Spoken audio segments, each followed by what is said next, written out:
I grew up going to church. It was something that we just did. My whole family went to church my whole life. When I was in middle school, I completely walked away from that and became an atheist and lived most of my adult life that way until I met Adam. And even when we got married, it was just slowly over time in the first few years of our marriage that I decided to give my life to Christ.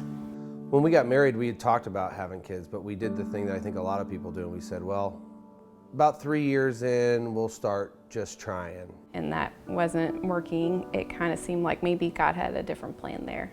There was nothing really standing in our way. There was no definitive thing that said you can't have kids. There's still not that definitive answer. Denial and anger and sadness and resentment, and it was kind of, that would happen almost every month. The day where I come home and Alyssa's laying on the bathroom floor just bawling her eyes out, like literally going through a grief process. I realized that I needed to start praying differently.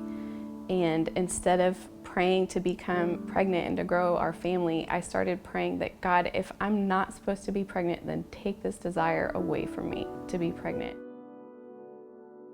You know, after a few months of praying that prayer, God did that, and I feel like that's a supernatural thing. Now, God didn't take away the desire for me to become a mom, and so at that point is when we started looking into other options.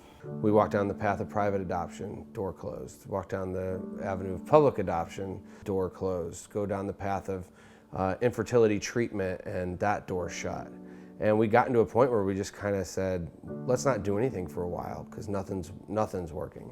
I was at work one day and a random phone call came into the office, and it was Mary from Casa de Esperanza asking if anyone would be interested in adopting a baby. I got so excited about this phone call and what she was telling us about that, like, I missed, like, you have to foster. Like, none of our kids are free and clear for adoption at this agency. You take a child into your home, you love them as your own, and you really don't know whether they're going to be with you next week or in a month or in a year.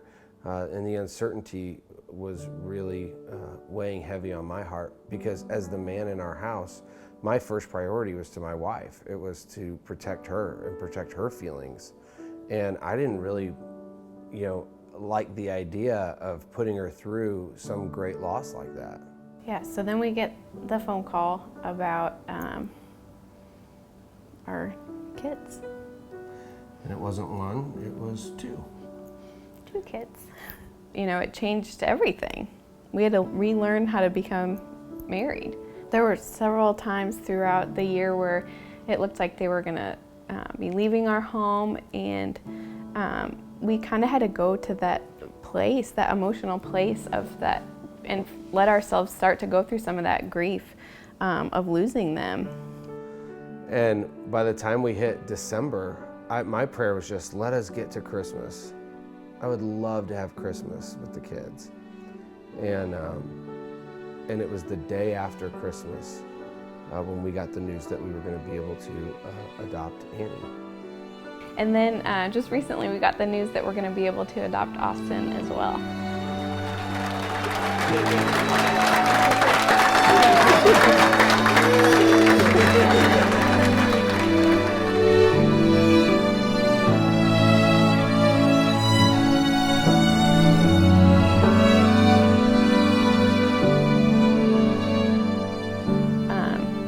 It still just feels, it's amazing. It's beautiful. I love, my favorite word in the world is mommy. You know?